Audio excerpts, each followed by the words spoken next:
साथियों नमस्कार, मैं अमीर Raman, joint secretary general Bharat pensioner समाज, आज आपके सामने भारत पेंशनर्स न्यूज़ का 9वां एपिसोड लेके प्रस्तुत हूँ। साथियों, हर सप्ताह संडे के दिन सुबह सुबह आप लोग भारत पेंशनर्स न्यूज़ के समाचारों को देखते होंगे। इसमें विशेष रूप से उन टॉपिक्स को उठाया गया है जो टॉपिक्स आपके जेहन में नहीं होते हैं लेकिन व्यवहारिक रूप से अति महत्वपूर्ण होते हैं। इस बार पुनः हम एक स्पेशल टॉपिक को उठा रहे हैं जो आप सबके बहुत ही काम का है और व्यवहारिक भी है।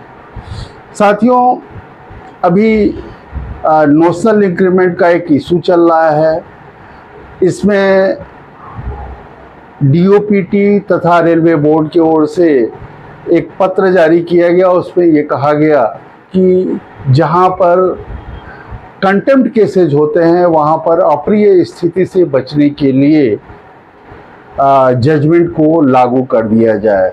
ऐसी दशा में बहुत सारे लोगों ने ओए डिफरेंट कैट में फाइल किया, उनको जजमेंट मिला और जब जजमेंट के हिसाब से उनको नोशनल इंक्रीमेंट का लाभ नहीं मिला तो ऐसे कंडीशन में उन्होंने कंटेम्प्ट फाइल किया और as per Railway Board guideline ऐसे केसेस में इम्प्लीमेंटेशन चालू हुआ।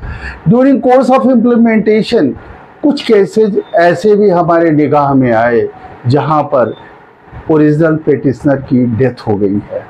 अब सवाल ये उठता है कि पेटिशनर की डेथ हो गई, डेथ के साथ ही उसका जो पेंशन अकाउंट था वो बंद हो गया, उस पर जो भी बैलेंस अमाउंट था वो एज पर बैंकिंग रूल जो भी नॉमिनी था उसको पेमेंट कर दिया गया और बाद में चल के वो फैमिली पेंशनर विडो अगर कोई है तो उसको ट्रांसफ़र हुआ। यहाँ पे एक बहुत बड़ा इशू ये आ रहा है कि after death of original pensioner उसके जीवन काल का अगर कोई बकाया है, जैसे इस केस में नोशनल इंक्रीमेंट उसके रिटायरमेंट के टाइम सपोज वो 2017 से 30 जून से ड्यू था, तो ऐसे कंडीशन में जो उसको पिछले 1/5/23 से अथवा जो भी प्रिस्क्राइब डेट हो उस डेट से जो एरियर मिलना था वो एरियर कैसे मिलेगा, इसलिए क्योंकि उसका पेंशन अकाउंट तो ऑलरेडी बंद हो चुका है।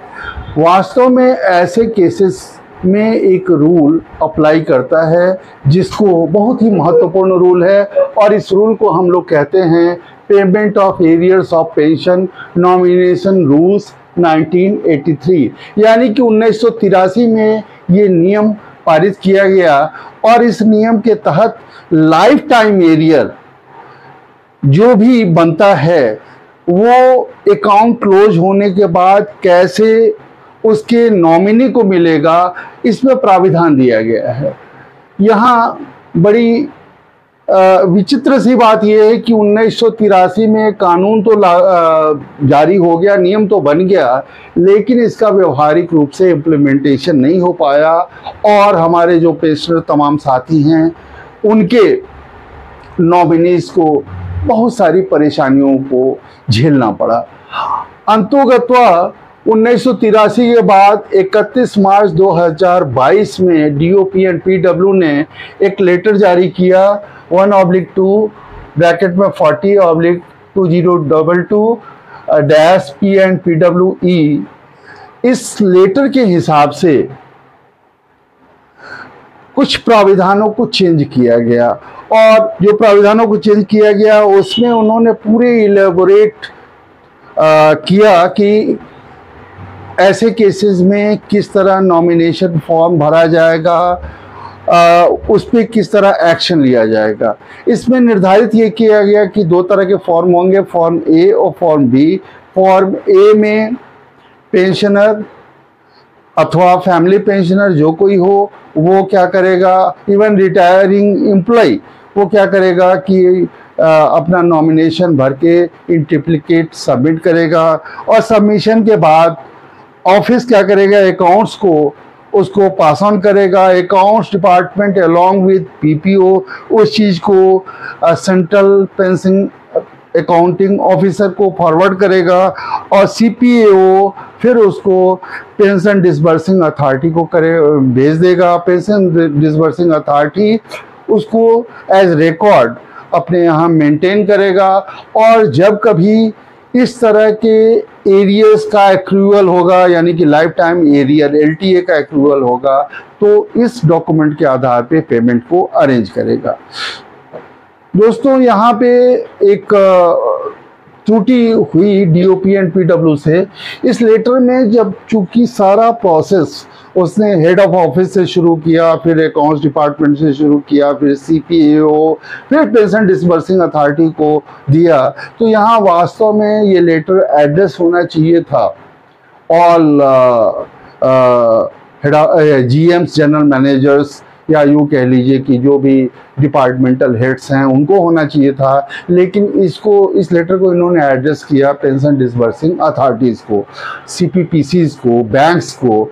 तो इसका नतीजा हुआ कि डिपार्टमेंट ने इस पे कोई एक्शन नहीं लिया और डिपार्टमेंटल एक्शन नहीं होने की वजह से ये चीज़ भी बहुत दिन तक रखा रहा। मैंने जो सबसे बड़ा मंत्रालय है रेलवे बोर्ड, उसके सामने आरटीआई से ये सवाल रखा कि ये डीओपी एंड पीडब्ल्यू का 31 मार्च 2022 का लेटर है, इसको आपने कब सर्कुलेट किया?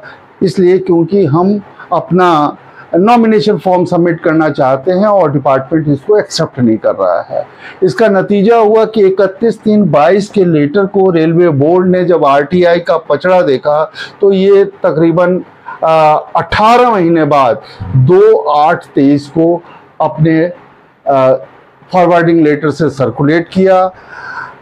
इसके बाद भी स्थिति बहुत हद तक यथावत है, लेकिन इस बीच में एक नया डेवलपमेंट हुआ और वो डेवलपमेंट ये था कि तमाम जो बैंक्स थे इस लेटर को देखते हुए 31 मार्च 2022 को के लेटर के आलोक में अपने जो पेंशनर अकाउंट होल्डर थे उनको उन्होंने इन्फॉर्म करना शुरू किया, मैसेज देना शुरू किया कि आप नॉमिनेशन फॉर्म भरिए, और बहुत सारे लोगों ने भरा है।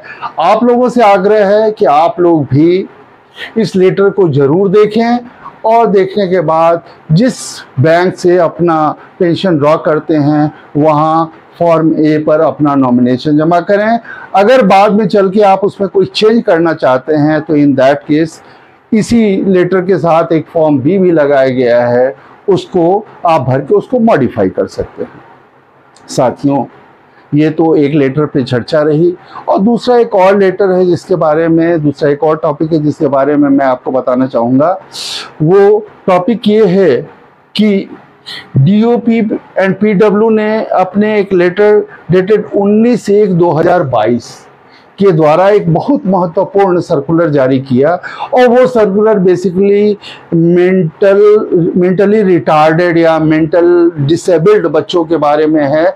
ऐसे बच्चों के जो फादर हैं, पेरेंट्स हैं और वो पेंशन धारक हैं, अथवा अगर वो रिटायर नहीं हुए हैं, सर्विस में हैं, तो उनके लिए प्रोविज़न किया गया है कि वो अपने मेंटली रिटार्डेड बच्चे के लीगल गार्जियन के रूप में एक सिंपल नॉमिनेशन बना के डिपार्टमेंट को दे देंगे और डिपार्टमेंट उसको उसके बेसिस पर आगे की कार्रवाई करेगा। जहाँ पे पेंशनर है वहाँ पर क्या किया जाएगा कि वो नॉमिनेशन लीगल गार्जियन का वो बैंक को जमा करेगा। और इस लेटर में डीओपी एंड पीडब्ल्यू ने बैंक्स को सख्त निर्देश दिया है कि ऐसे केसेस में कभी भी पेंशनर को इंसिस्ट नहीं किया जाएगा कि वो कॉम्पिटेंट कोर्ट से लीगल गार्जियनशिप का सर्टिफिकेट बनवा के लाए। तो ये एक बहुत बड़ी बात है, चीज़ों को सिंप्लीफाई कर दिया गया।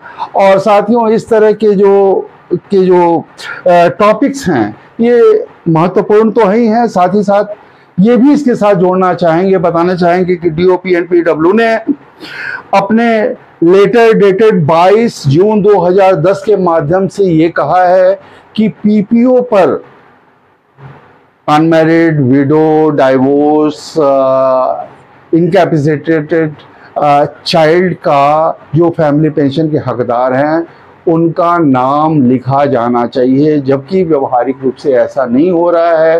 तो हम आप लोगों से रिक्वेस्ट करते हैं कि ये 2010 का जो ये लेटर है, 22 जून 2010 का ये जो लेटर है, इसके आलोक में आप निश्चित रूप से, अगर आपके यहाँ अनमैरिड डॉटर है, विडो डॉटर है, डाइवोर्स डॉटर है अथवा इनकैपेसिटेटेड चिल्ड्रन है, तो उसके लिए इंसिस्ट कीजिए कि पीपीओ पर उसका नाम आ जाए।